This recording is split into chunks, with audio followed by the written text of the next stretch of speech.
Shalom saudara, salam sejahtera.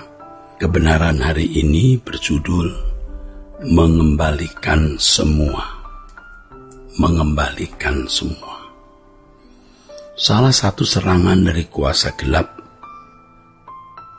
agar manusia, khususnya orang percaya, hidup dalam pengaruhnya adalah menyuntikkan pengertian bahwa hidup wajar bukanlah suatu dosa. Memang hidup wajar seperti manusia lain bukanlah suatu kejahatan, tetapi dalam kehidupan orang percaya itu adalah sebuah kemelesetan. Kehidupan yang harus dikenakan oleh orang percaya adalah kehidupan yang dikenakan oleh Yesus. Jika tidak demikian, saudara, berarti meleset. Dalam hal ini banyak orang Kristen yang telah tersesat, tetapi mereka tidak menyadari penyesatan tersebut, sehingga sebenarnya mereka hidup dalam pengaruh kuasa gelap. Kalau hal ini berlangsung berlarut-larut, mereka tidak akan pernah menjadi manusia sesuai rancangan Allah semula, saudara. Orang yang ada dalam pengaruh kuasa gelap memiliki ciri merasa berhak memiliki hidup dengan segala kesenangannya seperti manusia lain. Tentu saja orang-orang seperti ini tidak akan pernah melayani Tuhan dengan benar. Seandainya menjadi pendeta pun, mereka menjadikan profesi pendeta sebagai sarana untuk mencari nafkah dan bila mungkin digunakan untuk mengumpulkan kekayaan, kehormatan, harga diri, dan kekuasaan, saudara. Banyak orang Kristen baik yang terjebak dalam penyesatan ini. Mereka bisa menjadi pemimpin-pemimpin gereja dan terkesan sebagai hamba-hamba Tuhan yang menyampaikan firman Tuhan dengan benar, melayani pekerjaan Tuhan untuk memajukan pekerjaan Tuhan, padahal mereka adalah orang-orang yang sebenarnya ada dalam pengaruh kuasa kegelapan. Memang mereka tidak mengajarkan kejahatan atau tidak mengajarkan perbuatan amoral, namun mereka hanya dapat melahirkan orang-orang Kristen yang hidup wajar seperti manusia lain dan tidak akan dapat melahirkan orang-orang Kristen yang berfokus pada langit baru dan bumi yang baru. Orang-orang Kristen yang ada dalam pengaruh kuasa gelap hidup dalam kesadaran bahwa mereka merasa berhak memiliki sebuah kehidupan seperti yang mereka ingini atau mereka kehendaki. Sedangkan standar ukuran hidup yang mereka inginkan adalah gaya hidup manusia pada umumnya. Manusia yang ada di sekitarnya itu, saudaraku. Sebuah gaya hidup yang sebenarnya jauh dari standar yang Allah inginkan. Standar hidup yang manusia pada umumnya miliki adalah sekolah, kuliah, berpendidikan dan bergelar, mencari nafkah, menemukan pasangan hidup, yang memiliki anak, membesarkan anak, mencari menantu, menjaga cucu, dan seterusnya. Jadi banyak orang yang menjalani hari-hari hidupnya hanya untuk sebuah standar hidup ini. Standar hidup yang telah diraih diperjuangkan mati-matian tanpa batas oleh hampir semua orang.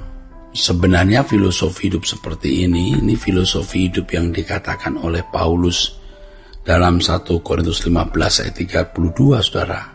Mari kita makan minum sebab besok kita mati. Ini suatu penyesatan yang benar-benar merusak dan mematikan kehidupan iman. Kalau seseorang diberi kesan seakan-akan ia berhak memiliki suatu kepentingan dalam hidup, ia pasti meleset, saudara. Dengan cara berpikir demikian, mereka merasa berhak menuntut Tuhan melakukan sesuatu bagi diri mereka yang dirasakan sebagai kebutuhan. Ajaran seperti ini sangat kuat dibagikan kepada jemaat. Dalam pengaruh kuasa gelap muncul tokoh-tokoh rohaniwan dalam gereja yang mempromosikan diri sebagai memiliki kuasa yang berkarunia khusus. Sehingga jika jemaat didoakan atau menjadi anggota gerejanya dijanjikan pasti diberkati dan memiliki hidup yang lebih nyaman. Diajarkan bahwa Tuhan memberkati secara berlimpah. Praktek pelayanan ini sebenarnya mirip dengan praktek perdukunan. Banyak jemaat tanpa sadar tertipu oleh mereka, sehingga jemaat hidup dalam pengaruh kuasa gelap tersebut dan hidup dalam kewajaran seperti anak-anak dunia. Ya, tanpa mereka sadari, saudara, mereka terjebak dengan pola hidup manusia pada umumnya.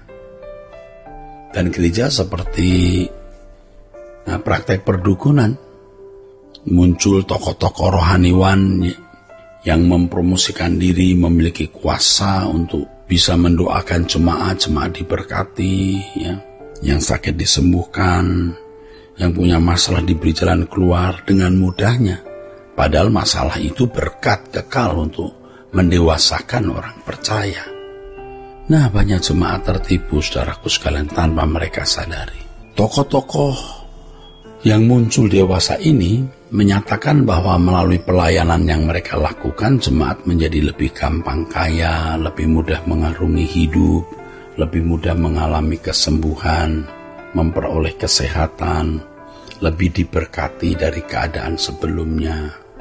Maka praktek ini adalah penipuan dan penyesatan. Berkat yang diterima seseorang tidak dipengaruhi oleh orang lain, tetapi oleh dirinya sendiri sebenarnya. Tokoh yang mengaku demikian pasti adalah alat iblis untuk merusak kehidupan iman murni jemaat Tuhan. Ini adalah bentuk pengkultusan terselubung, saudaraku. Sebenarnya jemaat harus menyadari bahwa hubungan masing-masing individu secara pribadi dengan Tuhan tergantung dari dirinya sendiri dalam pimpinan Roh Kudus. Tidak tergantung oleh manusia lain. Akibat penyesatan ini, sesungguhnya jemaat hidup hanya untuk diri mereka sendiri karena merasa mereka berhak hidup seperti orang lain hidup. Mereka tidak bisa hidup untuk Tuhan. Padahal setiap orang yang telah ditebus oleh darah Yesus harus hidup sepenuhnya untuk Tuhan Yesus yang telah menebusnya, yang telah membelinya dengan harga yang lunas dibayar. Orang yang telah ditebus oleh Tuhan Yesus tidak berhak memiliki dirinya sendiri. Hidup hanya untuk pengabdian bagi Tuhan. Pelayanan bukanlah sekedar kewajiban, tetapi memang keharusan demikian untuk kemuliaan Allah sebagai tanda atau bukti bahwa dirinya memang hidup sebagai anak tebusan. Dan orang-orang Kristen seperti ini mestinya tidak lagi mempersoalkan persepuluhan, persembahan buah sulung, dan lain-lain. Memang seluruh hidup kita ini milik Tuhan. Dalam hal ini yang penting adalah pengertian untuk memahami arti penebusan oleh darah Yesus yang membuat kita menjadi milik Allah. Dan kita tidak bergerak sedikit pun atas kehendak kita sendiri. Semua harus sesuai dengan kehendak Allah. Kita tidak lagi berhak atas hidup kita, tetapi hanya Tuhan yang berhak memiliki hidup kita dan menggunakannya sesuai dengan kehendaknya. Kiranya kebenaran hari ini memberkati saudara-saudara sekalian. Sola Gracia.